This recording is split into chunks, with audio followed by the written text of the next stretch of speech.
Nervousness before you go to speak. Anyone, show of hands, that gets nervous before they speak? Yeah.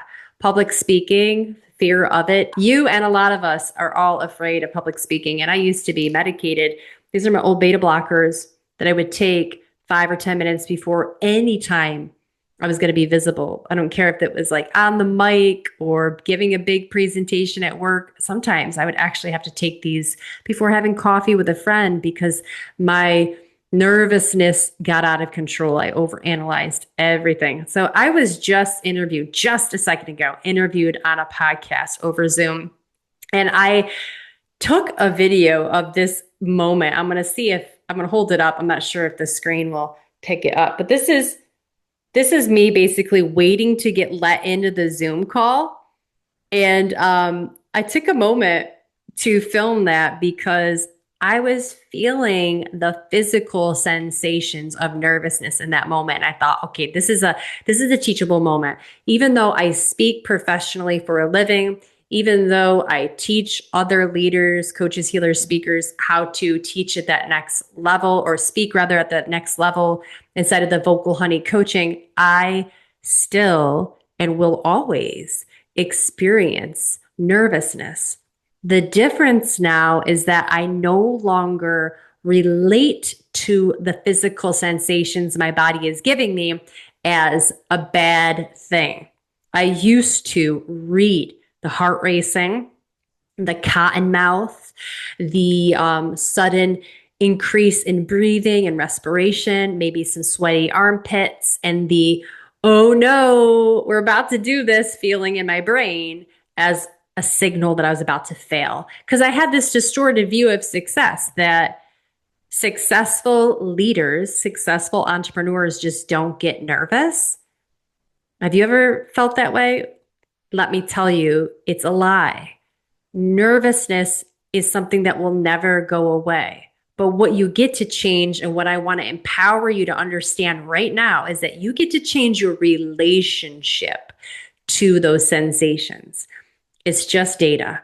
So instead of reading the sweat and the heart racing before you go to present at work or while you're backstage getting ready, or like me, backstage digitally before I was live to record a podcast with 2 other people, that information can really trip you up. When your body is freaking out, you don't want that moment to ruin your speaking career, your access to visibility in more stages, because those stages and visibility is what helps you to make money. It's what helps to generate leads. And also it's what helps you to grow as a person. Those big, stretchy, scary moments of visibility help you to grow as a leader. It helps you to articulate your message. And ultimately, it's practice for integrating your message, your mission, your methodology, your vision, and your voice back into your body where it belongs.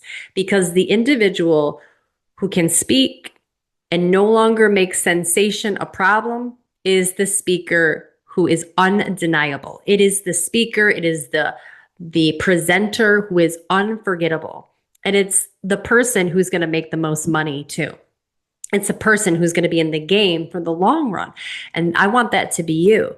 So this episode today is really about getting you to understand that there is a different perspective you get to have with your body's sensation of nervousness. And I also just want to declare once again that me, a professional speaker who is also teaching individuals how to speak, gets nervous. And while I'm on this podcast right here getting interviewed, and just seconds before waiting in the Zoom room, getting a little panicky, getting a little nervous, I didn't have the same relationship I used to have. Instead of reading that is, oh my God, I've got to be perfect. And all of a sudden I got to nail this. This is such a high stakes moment. I just ignored it. Because you want to know what? It no longer is a problem for me. And when you can get to the place where your sensation that the body is giving you, you're no longer reading as a stumbling block. It's no longer something you have to overcome, but it's something that you integrate and embrace. You have already won. My heart was racing, by the way, a good 2-3 minutes still into the talk. And even when I smile in those moments, my lip will quiver a little bit because the adrenaline is there. Again, the adrenaline does not need to leave. No sensation that you have in your body ever has to leave in order for you to be successful. You can have every single experience that the body is going to give you. You can go to your head and freeze. You can get the cotton mouth. You can get the shaking. You can forget what you're going to talk about for a second, and still 100% you are safe. And in fact, the flip side of this, discomfort. Discomfort is the tax of success. Visibility, which produces discomfort, is the tax of success. So what are you left to do then? Change and forget or pretend you'll never be discomfort or have discomfort again? No. We have to change our relationship to those things. And when you can figure out how to change your relationship and just see that information as raw data that the body is giving you, you no longer will be a speaker that makes sensation a problem. And when sensation isn't a problem, you will hold more of it. Listen to this. When sensation is no longer a problem, you will hold more of it. And the speaker who can hold all, I'm talking all of the sensation in her body, is the speaker who will get on that mic or unmute on that Zoom call, and she will own the moment. She will own the moment because she's no longer trying to cut herself off from the sensation that the body is giving her. I don't even want to talk about something unless I'm sweating nowadays. Honestly, I don't even want to talk about a topic unless I'm not turning a little bit red. I want my body to respond. I now read the signals of the body when it does that as a good sign. This isn't a sign I'm about to mess up. It's a sign of growth. And so the next time you go to talk, the next time you go to raise your voice, the next time you raise your hand in a meeting and your heart starts to race, you know, when you go to your head and panic a little, I want you to remember this conversation. And I want you to remember that the tax of your success is discomfort. And discomfort does not mean failure. Discomfort means growth. Your job is to change your relationship to that sensation. So how do we do that? Inside of my programs, my methodology is to help you do just that by changing your identity. The identity you have is the one that has the problem with sensation. Did you catch that?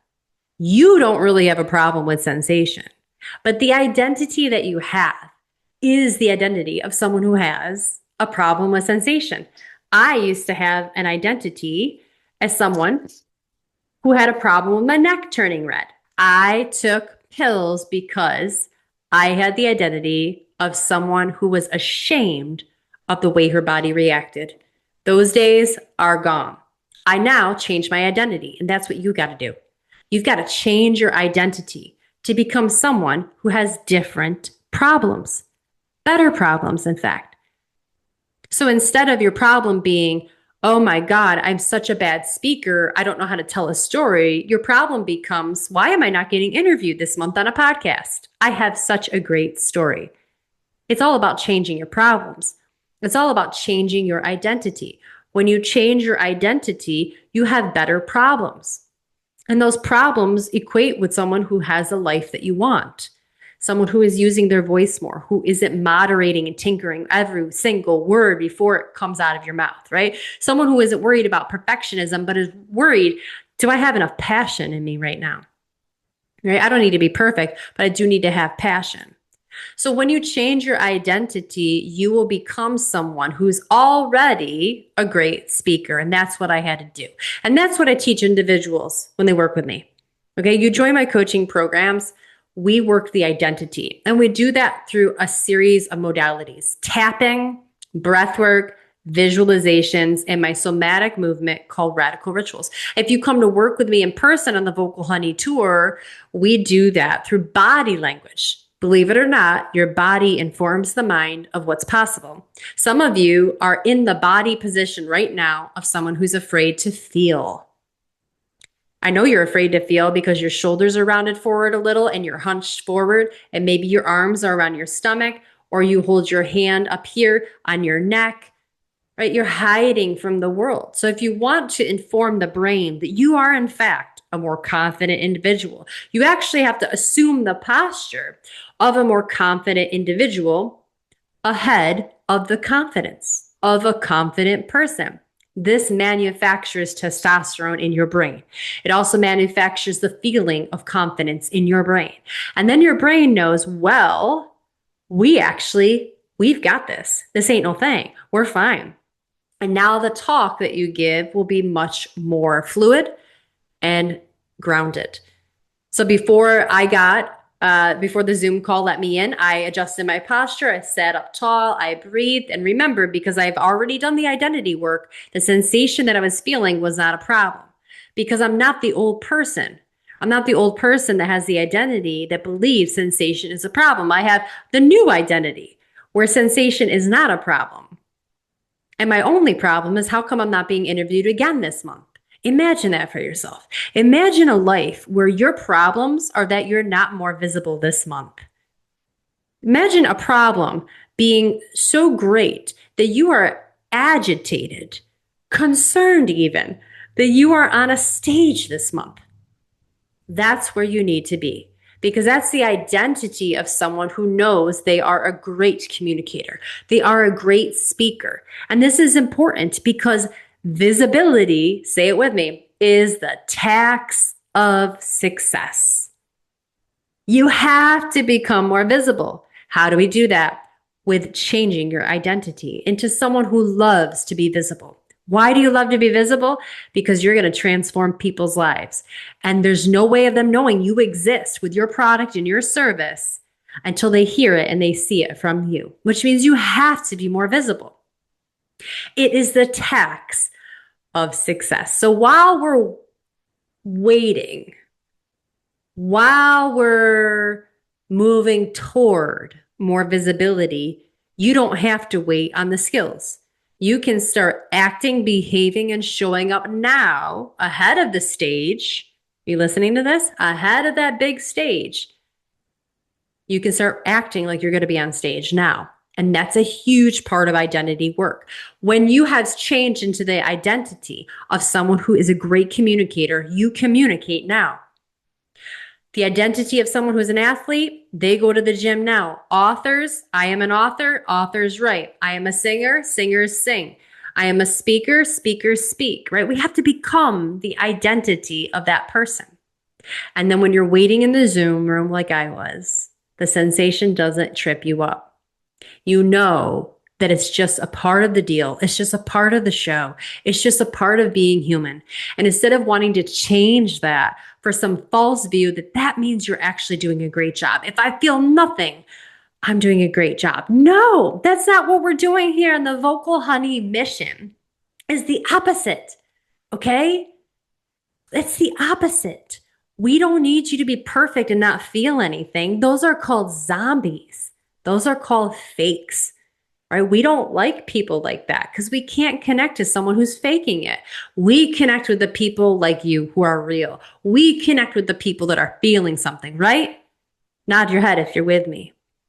So you need to be someone who can feel it first and feel it fully ahead of your listener and your audience. And when you can feel it fully ahead of your audience, people sense the depth inside of you. People sense the depth. Wow, she can hold all of that feeling inside of herself. I bet you she can hold my energy. I'm going to join her coaching program. People perceive the depth of the nature of who you are before they hear the words coming out of your mouth, before you need to sell anything. They're feeling who you are. And if you can train your nervous system for more you, more passion, more ideas, more excitement, more life, you are going to be someone who then can hold more eyes on you, more ears on you, more people wanting to join your program, more decisions, more wealth, more. So being someone who is a calm speaker has nothing to do with calming your nerves. It has nothing to do with being calm. It has everything to do with integrating more into your nervous system so that more does not rock you, freak you out, or make you think you're about to fail. That, my friend, again, is identity work. If you're not doing identity work, whatever work you're doing right now will not stick. This is why the coaching program that I have set up is so successful, because the identity has to be changed first. Then the skills can sit right in there, and then we can use the skills. It's like having a jar of delicious dill pickles, right? I love dill pickles. If you can't open the jar, you can't eat the pickles, right? If you don't have the identity that allows you to open up your tool belt of skills and story and voice and power, you're not going to get to enjoy those things. The identity is the hand that comes in and twists that jar off so that you can enjoy those crisp, delicious pickles. Your identity is what takes the top off of you and allows your full presence, your full power, your full vocal honey effect to take hold in your life. And this is where you become so magnetic. Opportunities are leaping out of the wall, literally at you, because people are knowing what you're about. They get your vibe. You don't need to explain it. You just need to be it and live it. I have women inside of Vocal Honey coaching right now who are consistently being asked to show up and be visible and speak. And they're like, Kimberly warned me this would happen. Kelly's got another signature talk she's got coming up. Tammy's being asked to speak. Rumella's speaking. Like, visibility is coming to find these women because they're declaring it by stepping into that coaching program, by working with me one-on-one. Some of them are working one-on-one. Some of them are coming to the Vocal Honey Tour. You are declaring to the universe your new identity. And this is what attracts and pulls success to you, because now your identity sees these opportunities as well as attracts it. You're more apt to say yes. You're more apt to say, hey, you got an event coming up? I'm a speaker. Would you like me to speak? So guys, down below this are the links to get a hold of me and work with me one-on-one, to join the next round of Vocal Honey coaching. It's already halfway full. We start in September. Also, to get in and do this work in person on the Vocal Honey Tour. I'd love to work with you in any way, shape, or form. Let's make this the year that you integrate your voice. Let's make this the year that you speak up and speak more often, guys. Thanks so much for being here. I'll see you in the next episode.